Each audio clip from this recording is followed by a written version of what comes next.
ang nais ng Pangulo, ang order ng Pangulo ay maging mapayapa, ligtas at magkaroon ng malayang halalan sa BARM.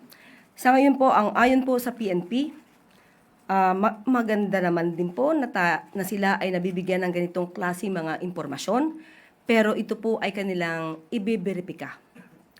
At ito po ang gagawin ayon sa PNP.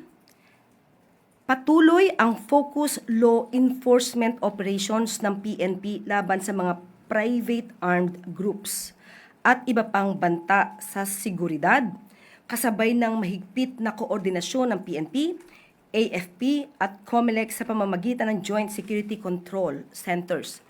Pinalalakas din ang intelligence gathering, community engagement at mahigpit na pagpapatupad ng political neutrality ng lahat ng security personnel. Sa ngayon, mayroong 8,299 PNP personnel ang nakadeploy para sa election security sa BARM. Habang papalapit ang halalan, maaari pang madagdagan ang deployment batay sa threat assessment at sa magiging pangangailangan ng COMELEC.